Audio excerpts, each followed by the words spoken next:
Have you started?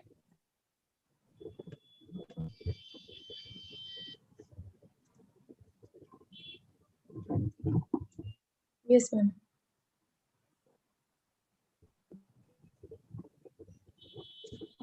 Is the streaming on, Madhavi? Yes, ma'am.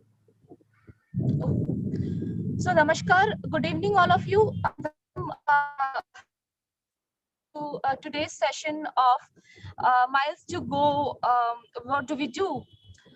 So today we have Dr.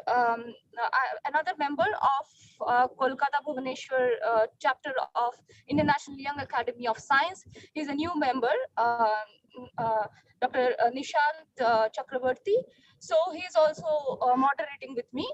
So welcome you all. So this series is meant for students to make them aware of what are the different career options available in India. We invite different experts in the field and we hear from them. Today we have our guest, Professor Suman Chakraborty. Professor Chakraborty is a professor of mechanical engineering at IIT Kharagpur and is presently the Dean of Sponsored Research and Industrial Consultancy, IIT Kharagpur. He was also formerly the head of School of Medical Science and Technology. His research interests lie in the area of microfluidics and micro or nanoscale transport processes, including experimental modeling, encompassing and underlying fundamentals, as well as biomedical, biotechnological aspects. Uh, he is a very known personality and is a recipient of many prestigious awards like this Shanti Swarup Bhatnagar Prize, and he claims he became the youngest fellow of the Indian National Academy of Engineering. He's also a fellow of the Indian National Science Academy, Indian Academy of Sciences, National Academy of Sciences, in addition of being the recipient of many other awards and fellowships. So without wasting more time, Professor Chakrabarty, I welcome you for your talk, and Zoom is all yours now. Thank you very much, Dr. Upasana Ray and Dr. Nishant Chakraborty. Of course, I mean, both of you are quite well known to me. And, particularly, I mean, it all started during my tenure as the School of Medical, head of the School of Medical Science and Technology, and I'm glad that it continues. Uh, of course, I mean, it is always very exciting. I mean, although I have now entered into a old age group, but when I join a young scientist forum, my average age, at least psychologically, it goes down. So in a way, I mean, it is a very different type of a feel. Here, I must admit that I do not know how many participants are there, because I am because what I believe is that maybe people are watching in YouTube, so in Zoom it may not be fully reflective of the number of participants. But I presume that there are some interested participants, if not too many in number, but they are all interested. And I must admit that all of you, being younger, are much more advanced than me, and therefore it's a knowledge sharing platform also. So of course I will upload my presentation and talk about it for about 45 to 50 minutes or so. But before that, I want to just tell what I am going to talk about, and a little bit of background before that. Today, we all know that medicine and engineering, or medical science and engineering, they go hand in hand together. But when we were school students, the first flavor of medical science came to us in the form of life sciences. And I have absolutely no hesitation in saying, because it's a very informal forum, that the first experience of me as a student of life science was something like, it is science on the name, but it is actually something as descriptive as other descriptive subjects like history and so on, history and so on, with a sugar coating of science on the top of that.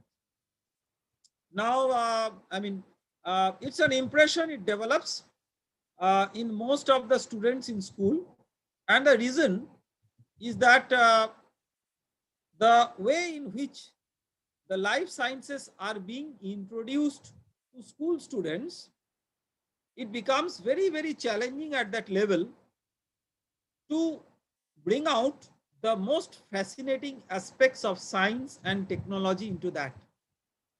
And therefore, people choose medicine and engineering as traditionally two different career paths, typically in India. However, if you come to engineering, most of the challenges or challenging problems where engineering can interfere and solve, they are found in applications outside the core engineering. Medical applications are in prime focus. On the other hand, for medical professionals to advance hand to hand with the advancement in technology, it is very, very important not just to be tech savvy, but also to work at the interface between medicine and technology. The whole idea is that it is not expected that an engineer will suddenly become a doctor or a doctor will suddenly become an engineer, but with a mutual cooperative and collaborative learning, various cutting edge activities can be done, which opens up a new type of or a new paradigm of exciting career ahead. Be it be in research, be it be in industrial R&D, or be it in the startup ecosystem where currently medical devices and medical technologies are playing a big role. So with this little bit of prelude, I would like to share my presentation and then we will move forward.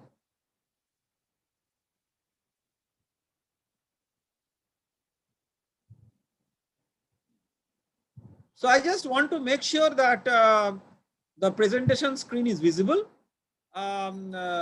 Yes, sir, it is visible. Okay. So let me continue with this.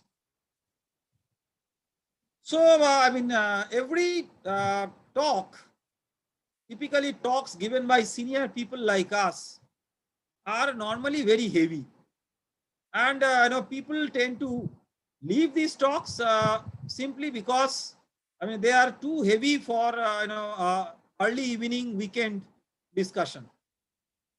So to make it a little bit of a lighter affair, I just tried to collate this cartoon which shows the old medical practice vis-a-vis the new medical practice, where the technologies in general and data driven analytics and other more recently emerged technological interventions have been playing a more decisive role.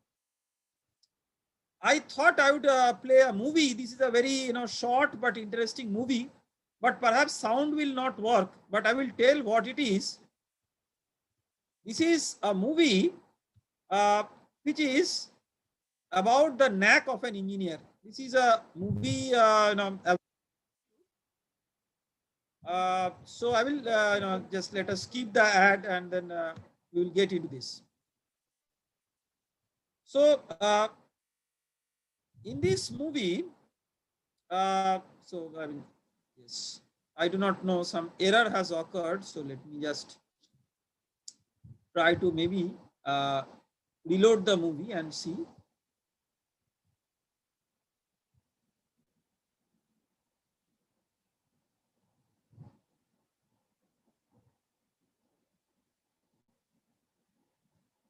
Maybe there is some connectivity problem. I do not know, but hopefully it works.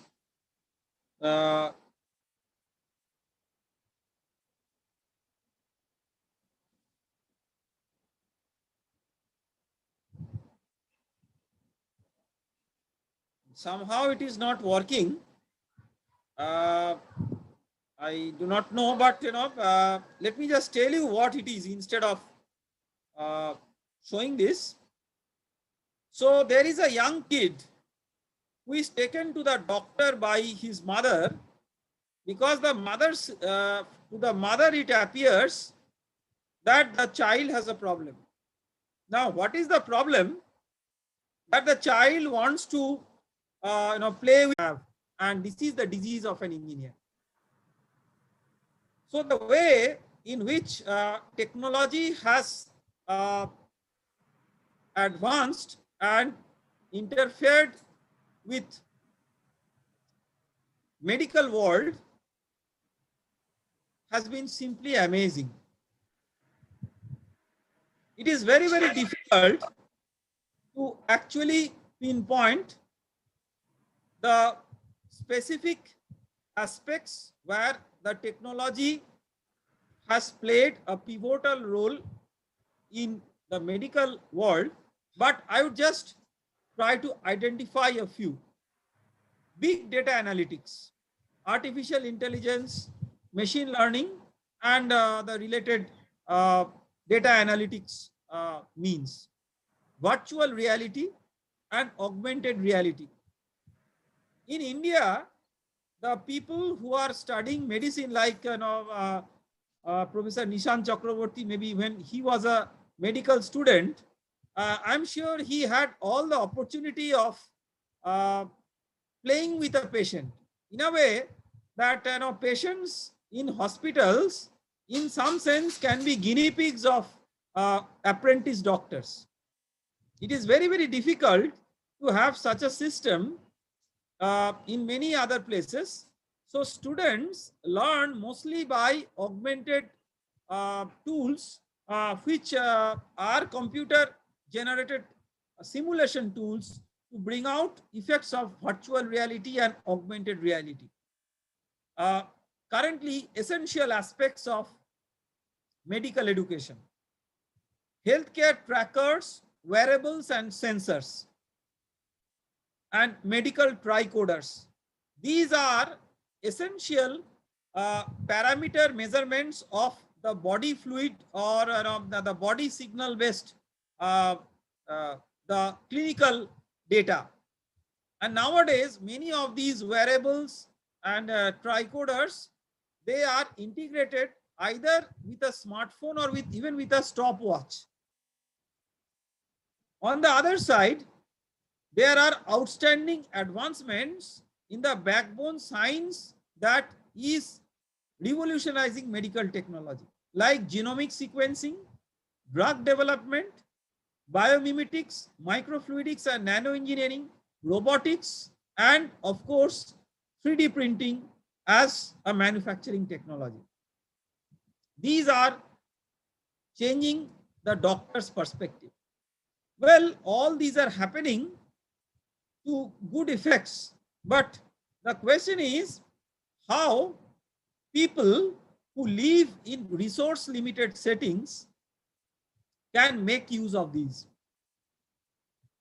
So to make these people use the technologies which are developed in the high-end labs, there is a significant advancement of digital health model for community care. Our good friend and collaborator, Professor Shatadol Saha, and other team members have already developed such foundations where there is a health kiosk, which is either a brick and mortar small room, or it may be a mobile unit where the patient, the rural patient, approaches a frontline health worker. For all practical purposes, the frontline health worker is a minimally trained boy or girl, may not be even class 10 pass. He or she interfaces with the patient and enters some data and basic measurements taken in the form of front end of a software in a tablet. Then that data is interfaced via telemedicine to a remote, highly specialized doctor who also consults the patient via telephone in real time if necessary, and then gives a recommendation. Up to this, there is absolutely no loophole.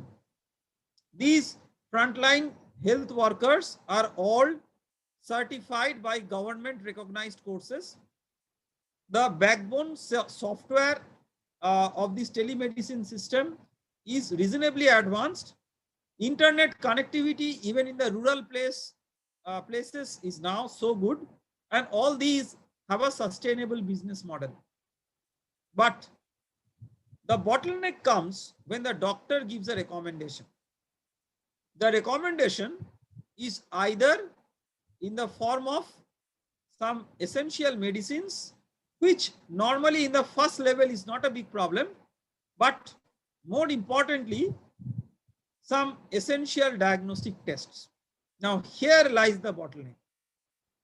Either these diagnostic tests are expensive, or even if they are affordable, they are not available because of lack of proper infrastructure in resource limited settings. So all what is required is a disruptive innovation in the diagnostic technology, which makes it very different from the way in which these devices work in the lab. What are the pointers to look for? Power supply. Power supply in extreme point of care settings in rural scenarios, that is often erratic, of poor quality with massive surges. The environment is hot, dusty, humid. The reagents which are used for the laboratory procedure, their storages are not sophisticated to an extent that maybe centralized certain storage facilities are there, but reagents can degrade very easily. Supply chain of the materials doesn't exist. Trained technicians are not routinely available, and price wise, the technologies are so sensitive to cost that if the test is beyond a critical cost, then people will not actually go for the test. So all these require a different technological intervention.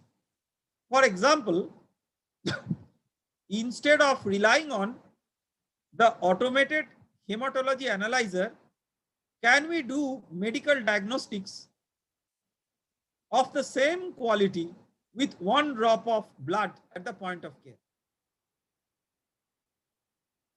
For example, we have a strip of paper in which the patient's finger is pricked and one drop of blood is loaded by capillary action or surface tension driven flow in a microfluidic system.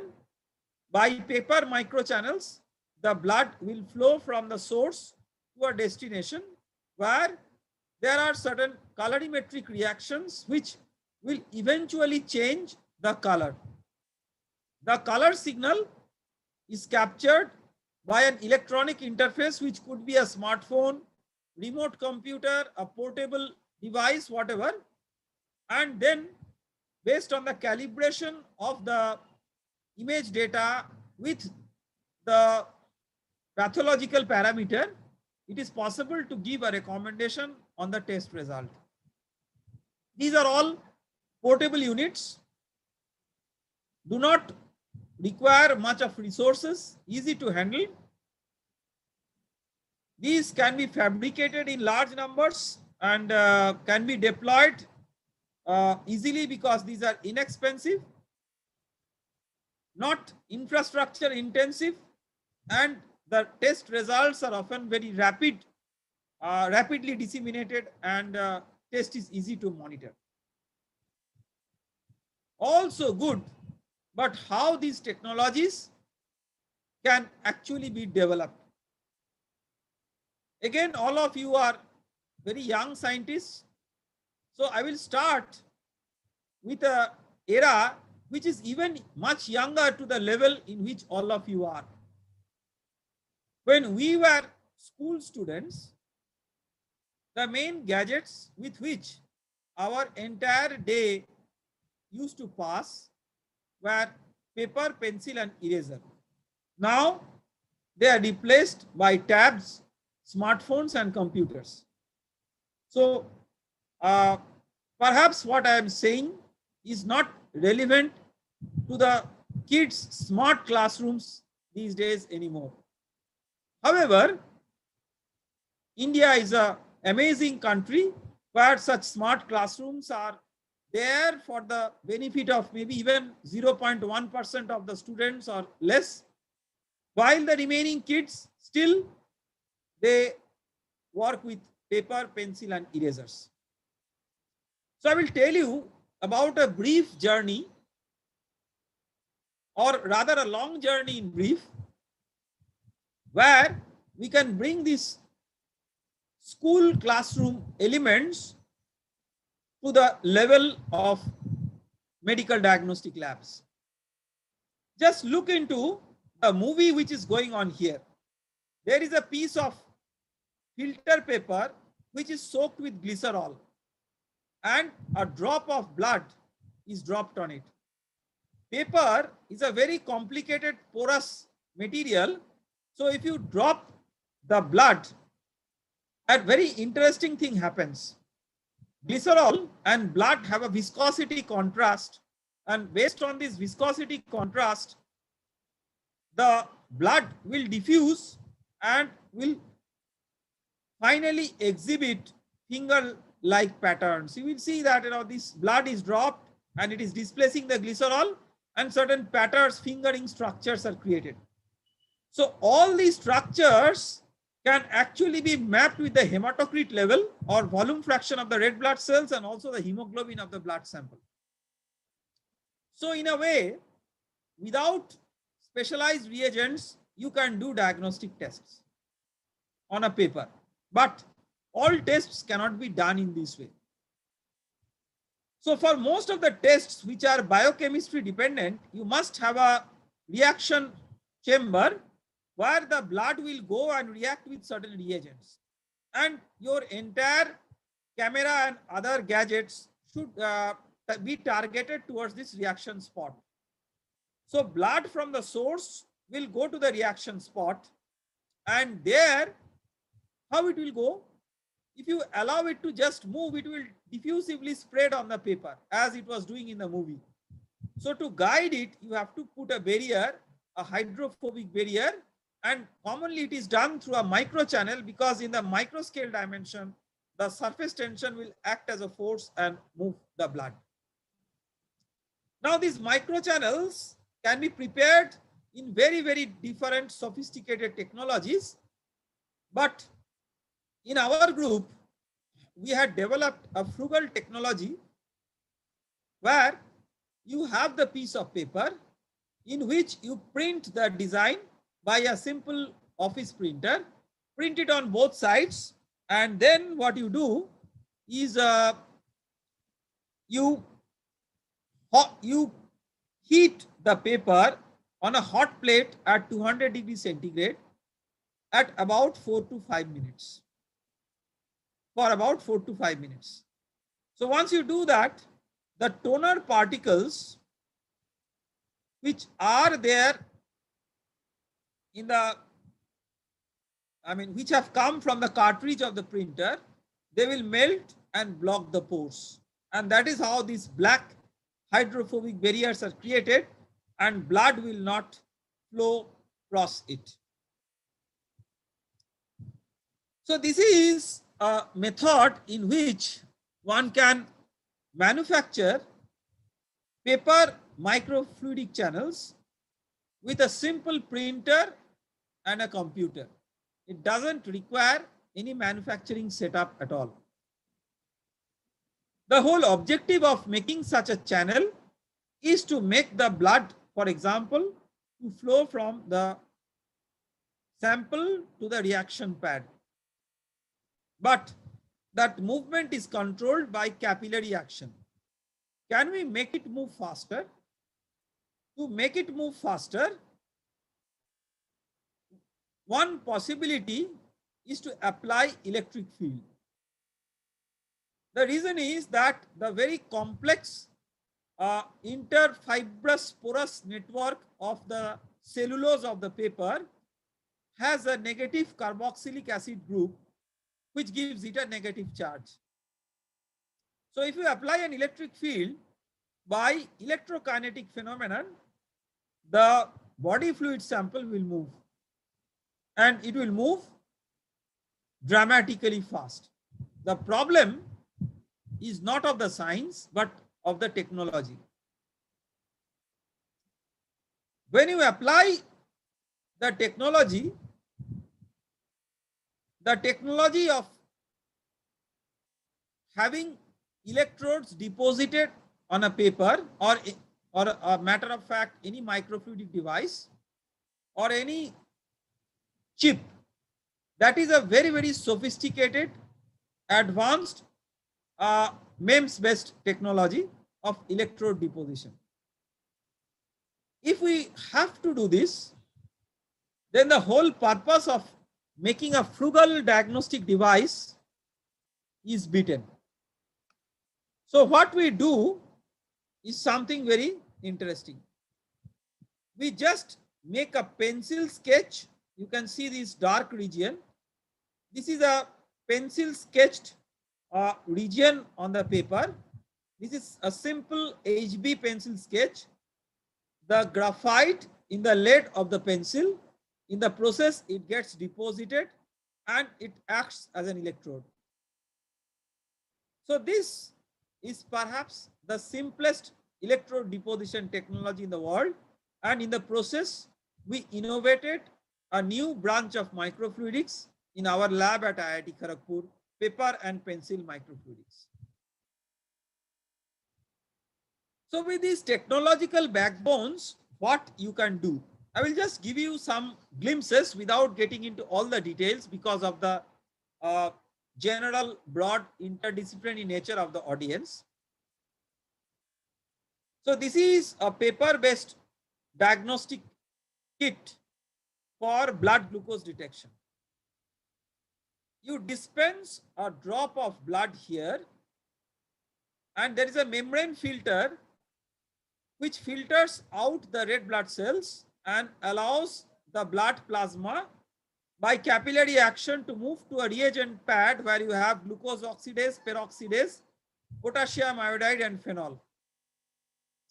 Glucose oxidase acts as a catalyst and catalyzes the reaction of glucose with water and oxygen to produce several products, and hydrogen peroxide is one such important product which takes part in a side reaction to convert potassium iodide to iodine, which gives this reddish brown color. So with known clinical samples, if you have a quantification of the color map with the glucose concentration, it is possible to develop a calibration which can be further sophisticated by machine learning so that you can connect or you can interface it with a mobile app and for an unknown blood sample, use this calibration so that from the intensity of the image, you can have a smartphone enabled readout of the glucose concentration. We could also develop similar things on a paper with a simple whitener ink, not even a printer. This kind of ink we commonly use for erasing pen marks on paper. These are excellent hydrophobic barriers. So if you just make a ink mark or a coating here, what will happen is that there will be a hydrophobic barrier which is created, and once the hydrophobic barrier is created, uh, the body fluid sample, in this case the blood, will be confined within that region, and with all reactions it is possible to have an on-spot detection of the glucose. Similar things we can do for hemoglobin for screening of anemia. There is a reagent called as Rapkin solution, which in very small quantity can be used, which lyses the red blood cells and brings out the hemoglobin from that. The hemoglobin acts as a catalyst, and then it enables the dissociation of another reagent, which is hydrogen peroxide, to hydrogen and oxygen, and the oxygen oxidizes another chemical which is known as O-tolidine to produce a product which is of bluish green color. Again, the principle of colorimetric detection is very similar, and with a lot of data analytics being put, it was possible for us to detect hemoglobin up to the level of 3 to 4 gram per deciliter, which is a very, very critical condition, typically considering the vulnerable nutrition, maternal and child health in resource poor settings. And all these have been validated by results from automated hematology analyzer. We could also come up with technologies where by using the paper and pencil microfluidics, it was possible to do multiple tests with single drop of blood. So with this kind of a channel, if you have a source of blood, by electric field, you can direct to two reaction pads. One will have a reagents, set of reagents for glucose. Another will have a set of reagents for bilirubin. And these can be tested quite conveniently. Now, beyond these common blood tests, what can we do? This is a platform which is used for assessing antibiotic resistance. Again, a paper-based folded device as a technology.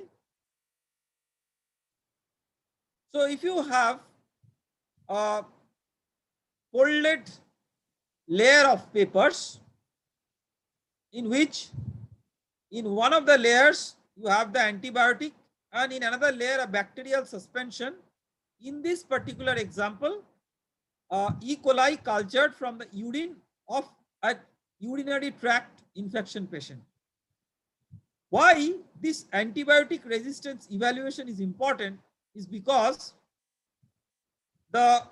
in the modern era, a major cause is the fact that because of many reasons, maybe overuse, abuse of antibiotics, or evolution of the pathogen itself, that the pathogen becomes adaptive to the medicine and the antibiotic doesn't work when it is needed the most. So how will the doctor know whether the antibiotic will work or not? Let us imagine that this simple folded paper strips, this collection of folded strips is there at the chamber of the doctor.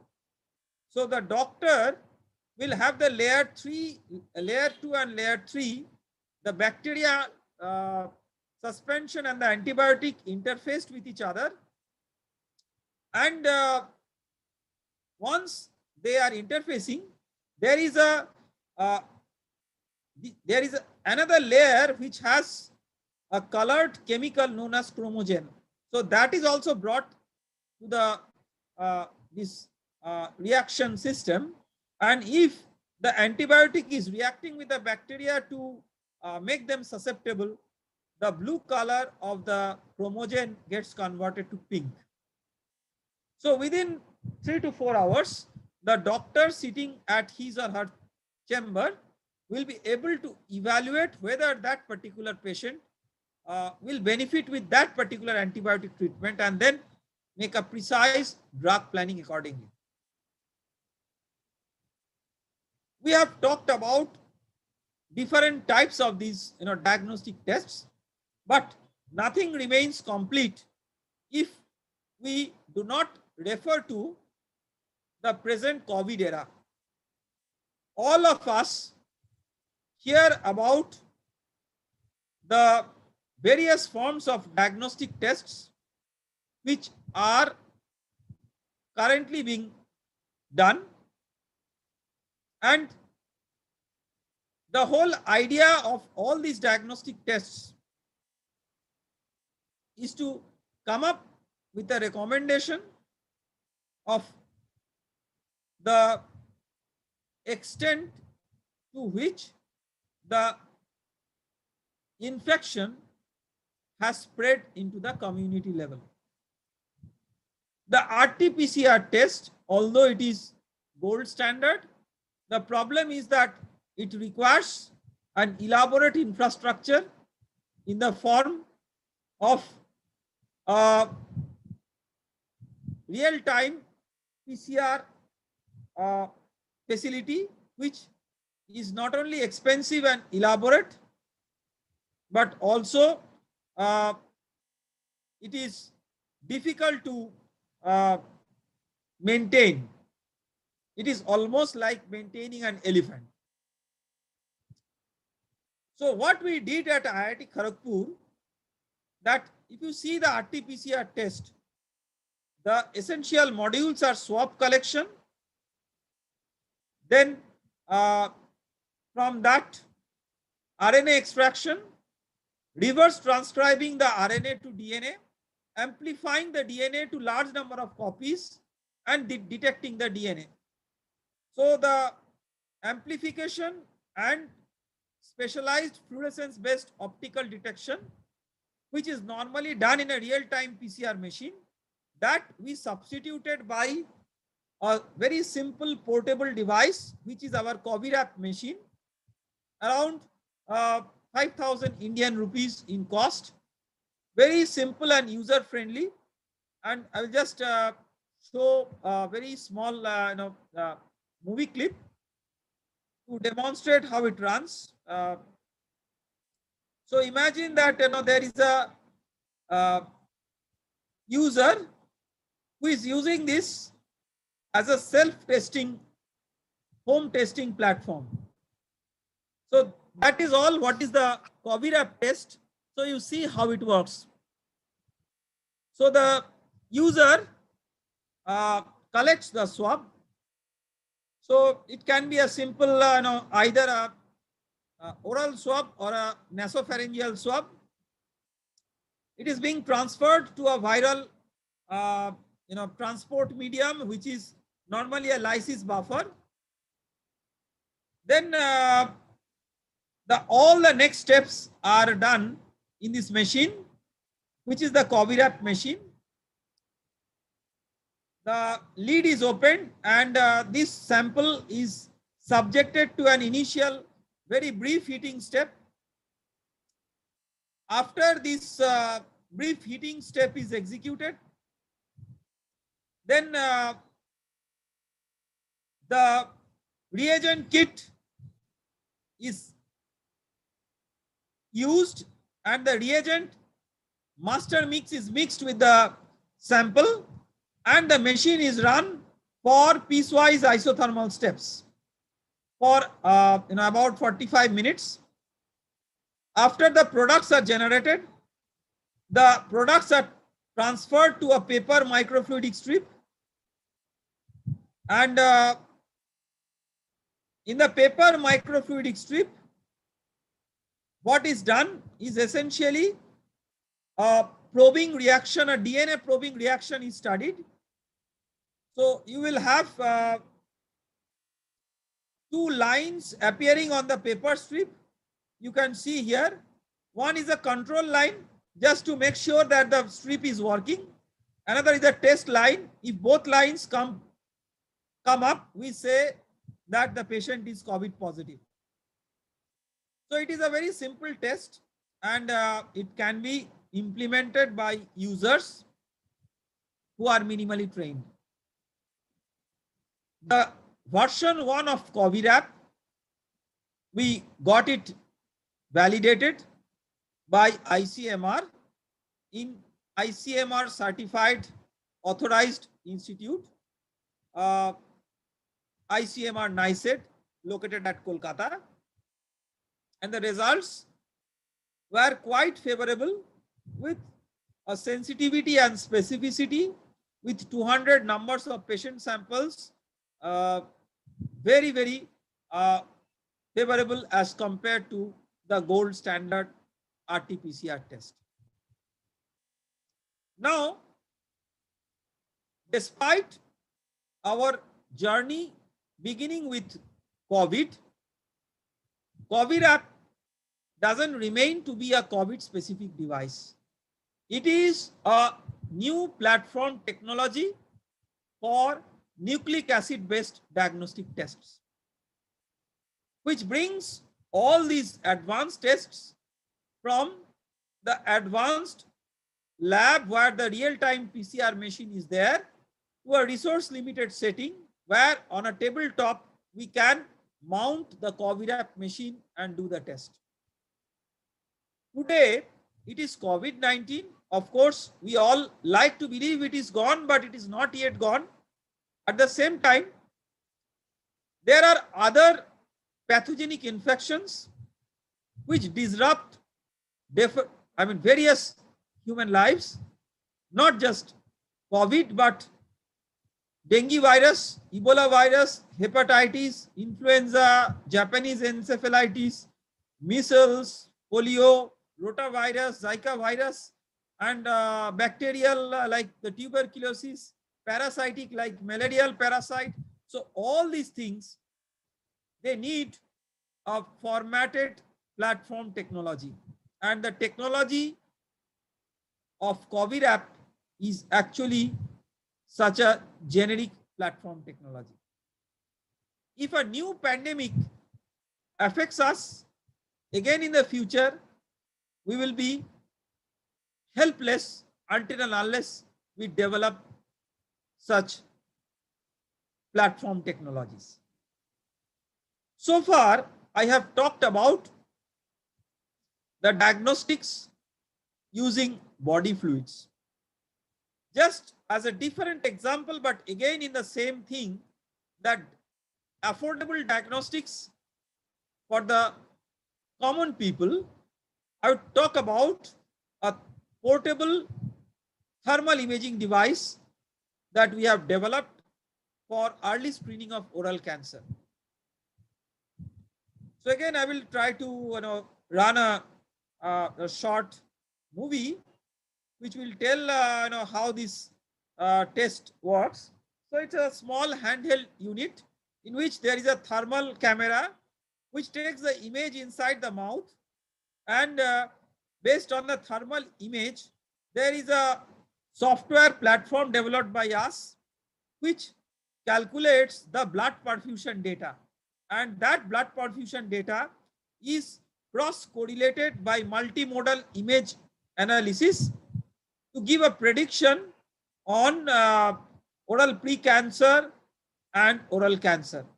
These have been tested in clinical settings in one of the hospitals in West Bengal, and this kind of device, I believe, is very, very important, typically in rural settings where these oral cancer and pre-cancer remain to be detected on patients, and because of their certain eating habits or chewing habits, they may be otherwise very, very vulnerable to this. Well, technology is not just about diagnostics, it may also be therapeutics. Imagine somebody attacking you with an injection syringe for taking your blood or delivering a drug. It is not a very comfortable situation. Typically in the modern vaccination era, when the vaccination has started, I have seen that even many of the adults, I mean, who may be, say, election workers or health workers, when they are being called for vaccination, for one day, out of fear, they are almost hiding in the room, in their own home. So this is still the phobia among elderly person. Forget about the phobia of the young children for before taking vaccine. So this is a device that we had developed in collaboration with rather a technology on which we have worked in collaboration with Professor Suchiya via Indo-Japan DST JSPS collaborative program, but they have manufactured the entire system and we have participated with the scientific and the design know-how. This is like a wristwatch. At the back of the wristwatch, there are painless microneedles which will minimally indent, take the blood. The blood will go to the blood glucose sensor, and again on the glucose oxidase based reaction, it will tell whether what is the amount of glucose in the blood for at that instant of time. Accordingly, there is a smart insulin delivery system which will deliver the insulin. It is at the back of the wristwatch. This entire thing is happening, and this is a painless device as it stands. Question is, when we are having a painless device, how it is designed? Very interestingly, it is designed by taking cues from how a mosquito sucks blood. So when a mosquito sucks blood, various procedures take place, but to summarize, the mosquito suction creates a negative or a suction pressure where its head moves like a hammer with a frequency of about 6 to 7 hertz. This suction pressure sucks the blood to the esophagus by various muscular activities. So this particular engineering device tries to use that principle, which makes sure that the process is mechanically painless. So this opens up another new field of futuristic study, which is biomimetics. Nature has made things in a very peculiar way for their survival. It is absolutely impossible to replicate that in engineering, but it is possible to take a clue from that and innovate devices. Now, where all these devices, all these innovations on diagnostics, therapeutics, drug discovery, everything leading to? This is something known as organ on a chip. So I will just give you a broad perspective. Say somebody is going through a chemotherapy treatment in cancer. Now, say the particular medicine is targeted to either say lung, or let's say one of the organs, say intestines or maybe liver or whatever, but because of their connectivity through the blood vessel networking, there will be side effect or side reaction on other organs. So if we can isolate the functionalities of these organs, make a small microfluidic chip and study how the impact of a drug is affecting various organs on a synthetic platform. The advantage is that we don't actually have to do a large number of animal trials or human trials, except in the very end stages. This simplifies the trial phase. This simplifies the ethical concerns which are very much associated with animal and human trials, because otherwise if you do trials on in vitro engineered platforms, such ethical concerns are not there anymore. And then final trials one can always do on living systems. If such organs are connected in a small chip, and this kind of the drug efficacy testing is done, this is all what is called as human body on a chip. Appears to be almost like a science fiction, but this science fiction is happening to be a reality now. This is where the technologies are all advancing. They're all advancing to the good, to an extent that from lab to extreme point of care, where resources are limited, people are not able to use or not able to harness the benefits of these kind of technologies. This is one of the field trials that we conducted in an extremely resource poor village located at Barra, a place called Barra in Birbhum district, West Bengal. You can see large number of people have gathered. In collaboration with Dr. Shaha, we did this this field study where we all gathered in a primary school. The rural people who are trained as frontline health workers, along with our own students, they performed certain diagnostic tests, which I just showed previous in some of the previous slides. So this is one such blood testing device. You can see the paper strip which is interfacing with a smartphone and getting the diagnostic tests done. So this is the paper strip on a plastic cartridge. It is being interfaced with a smartphone based analyzer, and the diagnostic results are given immediately. In parallel, other point of care devices like HemoQ for hemoglobin, or the other blood testing devices, they are being used. And all in all, the patients who could never enjoy, or rather could never get tested to these bare minimum essential parameters for monitoring their primary health, and with undetected diabetes or other ailments, these could eventually blow up to the secondary and tertiary healthcare problems in the form of heart, kidney, and other diseases. That I believe that intervention could be possible with such disruptive innovations in technology.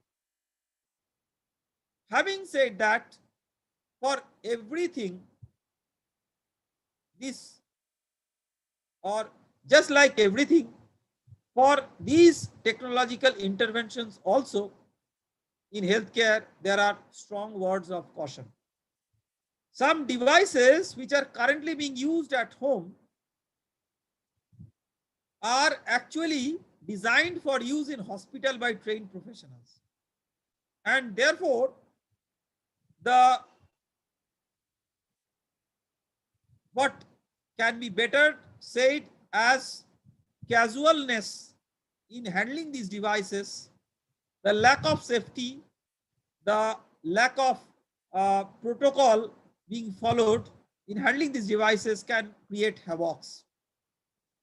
Cyber security risks in connected home healthcare environment, along with the data privacy issues.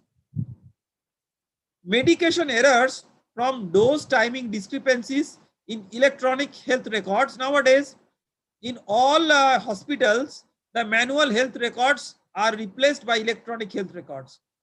But because of multiple entries there could be various discrepancies, and that needs to be ironed out. Otherwise, the patient will be given wrong dose or wrong timing or medicine in wrong timings. Even loose nuts and bolts in medical devices can lead to catastrophic failures and severe injury that should be taken care of. The interfaces should be user friendly. There are many devices which are unfriendly for user. There are many medical devices which are cheap but unreliable, although they give rapid solutions at low cost, but the results are unreliable. For example, many of the rapid antigen kits. Also, in terms of data, nowadays there is over dependence on numbers and data to treat patients, even for medical doctors. Professor Shotadal Shah tells a very valuable and important thing. As a doctor, he intends to treat a human patient on the basis of a human and not on the basis of numbers and data. So over dependence on numbers and data should not be there. Those may be used to the extent to which they help in the eventual clinical decision making. And also, many of the medical devices have unnecessary fancy electronics. The problem is that many of these devices have become parts of our household consumer electronic devices. For example, the blood pressure monitor, the sugar check device, and the pulse oximeter. Nowadays, parts and parcels of almost every home. All of us care for how good looking they are, how nice the display is. How often do we look for whether the results are very accurate, whether they are benchmarked? Many times, people come up with indirect sensors. There are sensors which can tell you your vulnerability to COVID infection based on your loss of sense of taste or smell. Can you call it a confirmatory indicator? There are many infections in which we lose senses of taste and smell, but at every time, are we having COVID? So, wrong interpretation by various people and over dependence on technology, that should be carefully controlled. But if controlled, technology is going to make disruptive changes over the period of time as the healthcare will be made progressively more affordable to common people.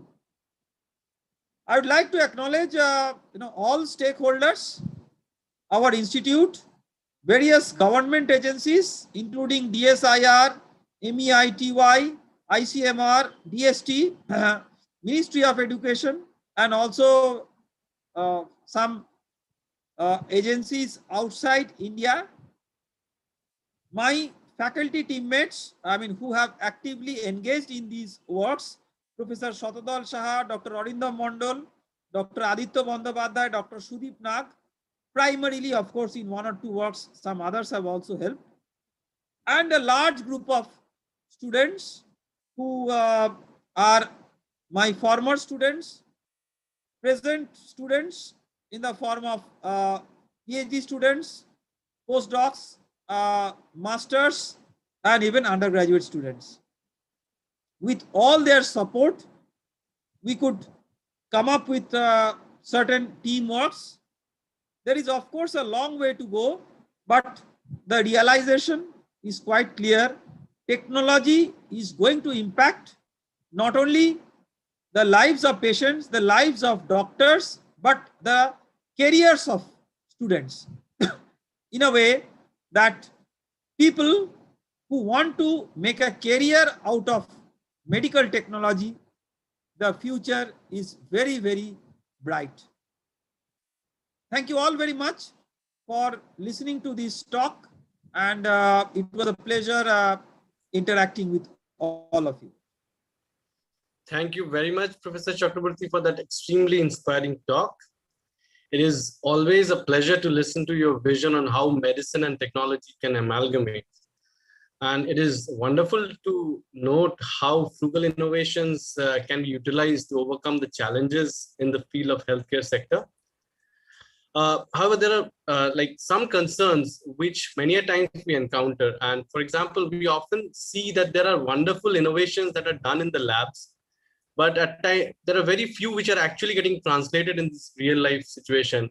And this often becomes a deterrent to many of the bright minds to explore a career in research. So I would like to ask you regarding the kind of challenges that you might have faced or you tend to face even now when translating these innovations from bench to bedside, and how you think that such challenges can be overcome. If you can shed some light. Yes, Nishan, this is a very, very important question. And this is the question. I mean, this is the, the entire crux of the success. So first of all, I will talk about the technical points and then the non-technical points. The technical points are related to the research itself. When we research on a medical product, we often forget about the challenges that the product will face when it confronts the harsh environment outside a controlled lab. So, for example, an untrained, unskilled person may use it. The entire operation or the activity can be done at a place where infrastructural support is very, very skeletal. And on the top of that, there is a huge amount of ignorance on behalf of the user. I will tell you a very, very interesting and funny incidents. While talking with a company related to our COVIRAP technology transfer, one foreign company, their representatives asked or shared a very important aspect which as designers we often completely ignore. He says that, say somebody doing a home test of COVID, you are giving the reagent and you are giving the device. Now the person is very casual. Where is the guarantee that the person is prohibited from drinking the reagent himself? And if he drinks the reagent instead of putting it in the machine, the person may die also, because it may be very, very toxic, at least for drink, as a drink purpose. As designers, we never think this, but it could all be possible. See, what are good smartphones? The smartphones which, if say, all of us have, many of us have young kids at home. So sometimes they will play with the smartphones and it will fall from their hand. If it suddenly breaks and stops working, then we do not call it a nice smartphone. Maybe its electronic aspect is beautiful. So all these adverse conditions, how can they be brought to the product development stage in the lab itself? So that is the design aspect, the design of medical device. The other is more challenging. The other is the pathway from lab to commercialization. So what you essentially have, you have to get it validated by of course NABL accredited lab, or in the COVID specific case ICMR approval. But that's not all. After that, you have to get approval via the regulatory authorities. So you have the CDSCO, for example. So you have to file the cases of approval. Now it is completely online, and that has to be backed up by a proper manufacturing and reagent supply chain. If that is not there, it is very, very difficult to upscale, even if you get an approval. The problem is that in India, the manufacturing sector is not actually geared up with these kind of stringent regulatory matters which are there with the medical devices. So there is a extreme lack of connect between the medical device standards and the manufacturers who actually manufacture these devices, the the electronic or the mechanical manufacturers. So in that way, these gap should be bridged. So there should be a proper ecosystem where when the innovator comes out with a lab product, in the next ecosystem, there should be either a startup or a company, other more established company, which licenses the technology, takes it further forward through the regulatory activities, including validation, as well as the manufacturing activities, and creating a business model. If all these things do not synergistically happen, it is very, very difficult to bring a technology from the lab to the market for common use. This is not just true for medical devices, but it is more critical for medical devices where the regulatory and other factors are more compelling. Thank you, Professor Chakraborty. I think that is definitely something that probably everybody working in the field of research, and maybe more particularly medical research, should think about. And probably there is a need for streamlining of many things at the moment, and things are happening for better. Now I will take some questions which have come from our INYAS members. So there is a question which is more pertinent to the younger students. And this question comes from Dr. Chirashri Roy Chaudhary, who is an INYAS member. So she asked that, can a student who does not study biology in the +2 level pursue a career in biomedical engineering? Yeah, I am one such example. So I often give this example. So I mean, when I see, this is the challenge with teaching life science in school. It is a more deep-rooted problem, and perhaps it has to be intervened via CBSE or other authorities who are more associated with school level curriculum.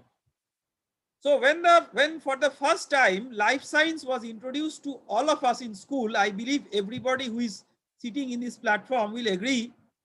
I mean, imagine in our days, that was not an era of multiple choice questions. So the major question will be, draw the elementary system of a toad, or some part of a butterfly.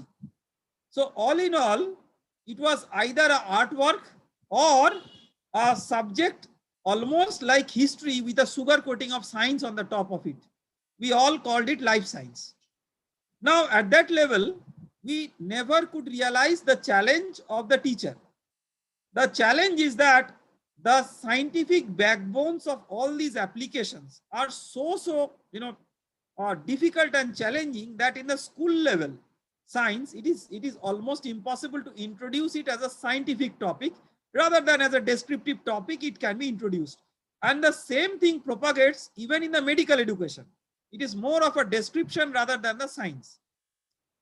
Now, I mean, so that is why, like many students like us, when I came to the level of, class 10, I realized that enough is enough. I mean, I do not want to study life science anymore. And in class 11, 12, I did not have biology as one of my subjects. I had physics, chemistry, mathematics, and statistics. Now, I mean, one objective of taking statistics was not because I was a great fond of statistics, but just to avoid biology. Now, having said that, see, with see, this is what is fate. Fate will bring you to the place where you are destined to be. So after some years, when I became the head of the School of Medical Science and Technology, maybe maybe in the first few days of my headship, Nishant, you joined. You can remember that very well. So I realized that possibly I am a fish out of water, where in this particular department, possibly I am the only person who has not studied biology in class 11, 12. But what I realized is that, it's not an hindrance. It is all an interdisciplinary teamwork where, as we all have to understand this thing, and this is a very, very important point. As an engineer, if I'm working on healthcare, I should not think that I have become a doctor. That, that thought should not come. As a doctor also, if somebody working with a technology, that doesn't mean that the doctor has become a technologist. I mean, exception is like Nishant, somebody like you, who has gone through the MMST course, which is a sort of medical technology course. But except for these very specialized courses, these things doesn't happen. So doctor remains a doctor, engineer remains an engineer. Their core specializations remain what they are, but interdisciplinary research platform gives them a way of interfacing and communicating. That means, as an engineer, I must be appreciative of the language with which a biologist or a doctor is talking. Similarly, as a doctor or a biologist, the person should be receptive to the language with which I am talking as an engineer. That much. Not that that person has to, that doctor has to solve Navier-Stokes equation. Not necessary.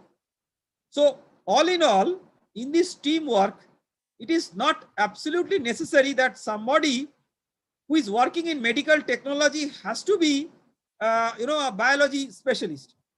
The person has to develop some interest, to work at the interface of biology, but actually less knowledge in biology, better it is. Because more knowledge in biology will make you have extreme mental block, where you are not able to progress beyond the highly structured biology education that has been provided to you. If you know less biology, you are more open-minded and your mind is more free to work on innovations.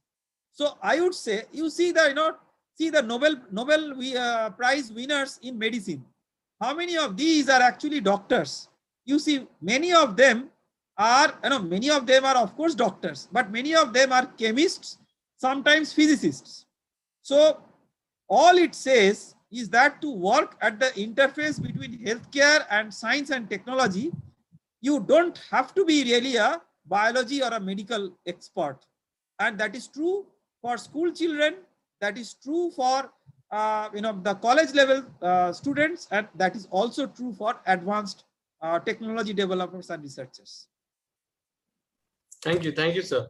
But this brings to the next part of my question, and this is where like students are mostly keen on pursuing careers in their core disciplines, and this is something that we have discussed offline as well, again, time and again. So it will be again very helpful if you can shed some light as to how or when they can migrate into these interdisciplinary fields like healthcare technology or biomedical engineering without being excessively apprehensive about their career prospects. And the subsequent question is that will it be preferable to opt for such interdisciplinary courses during, if somebody is doing a technology course, so during their undergraduate courses or when pursuing their master's courses? Yeah, again, Nishant, this is a very, very important question, and I will give you a very clear, objective answer without having any ambiguity. See, just look into this platform, whoever is sitting here. Of course, I can interface only with a few participants directly via the Zoom platform, but the others who are in the YouTube, etc. So if you just take a survey, all of these participants have a core expertise. You by training you are a medical doctor, MBBS doctor. That is your core expertise. You may be whatever, but MBBS is your core degree. Other young researchers, they are either engineers in particular core discipline or science graduates in particular core discipline. And then all of us have moved at a particular part of our career to interdisciplinary work.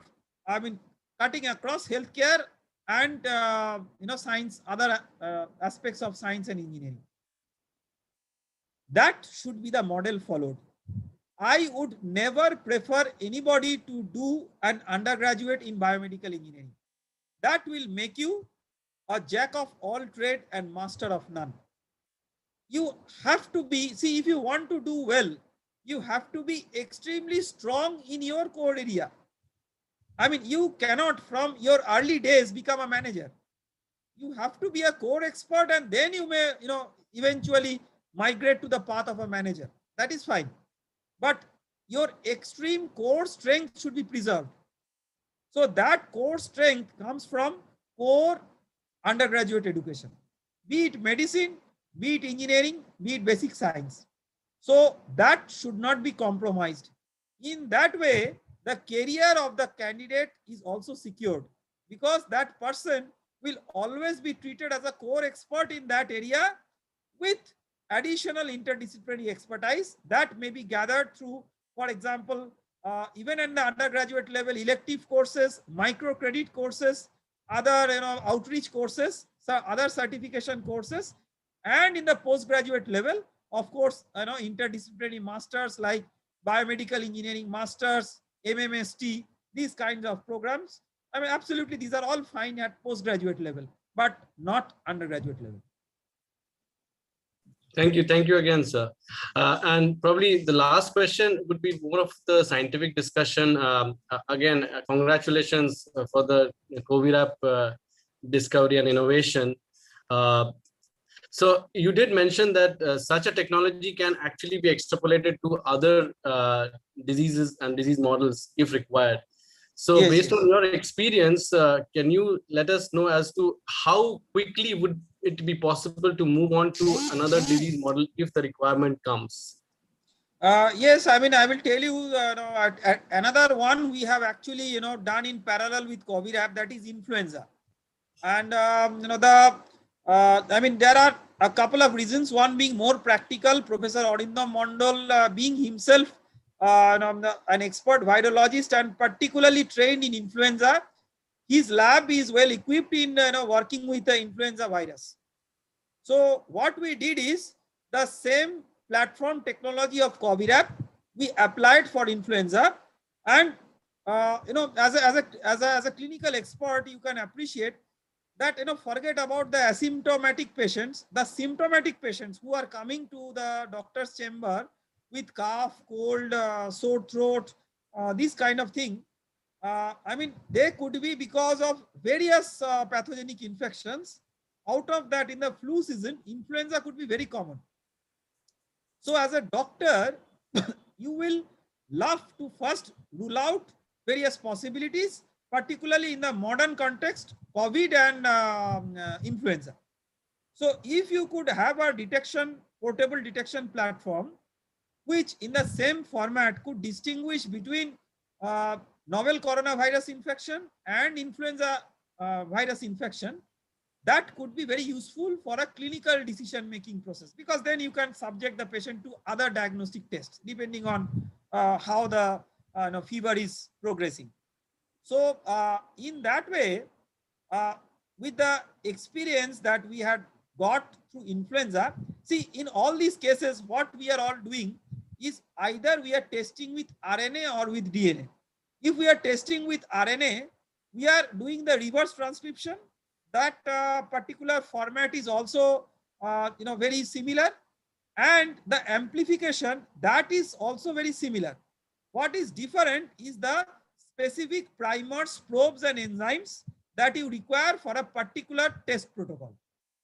So once those primers and probes are designed properly, and nowadays there are various open source primer design softwares, so they can be used.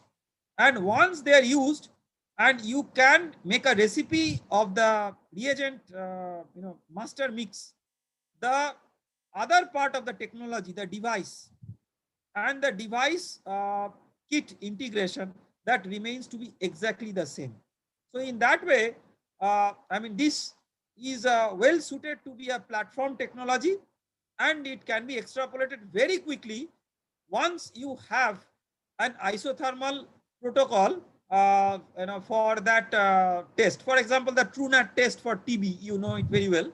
So this kind of test formats if they are already there and approved by regulatory authorities, say ICMR in India or FDA or others in outside places, then all those protocols can be converted into this platform technology very easily.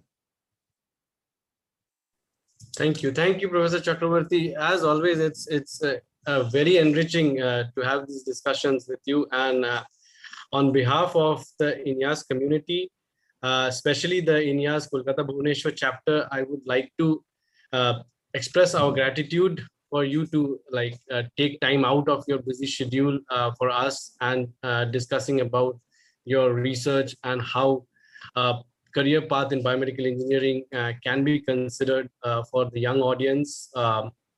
So I would also like to thank all the viewers on our YouTube channel and others for engaging with us with their questions and their discussions online and offline. And thank you very much, sir. So with this, I would like to draw the curtains for today's session. Thank you very much, sir. Thank you very much, all of you. And it was a pleasure. And interacting with young scientists, young minds is always a pleasure. And just let me know if you have, other events. I mean, not on this topic, but, other topics we can surely, talk with, these young people. And what I see is that young scientists are often confused about, the way in which they need to shape their career in terms of getting projects, fundings, establishing labs, etc. So if you organize, such discussions, please feel free to let me know, and I would be happy to participate. We'll be honored, sir. Sure. Thank you. Thank you. Thank you very much, and have a good evening and good weekend. Okay. Bye bye. Good night, everyone. Bye. Bye.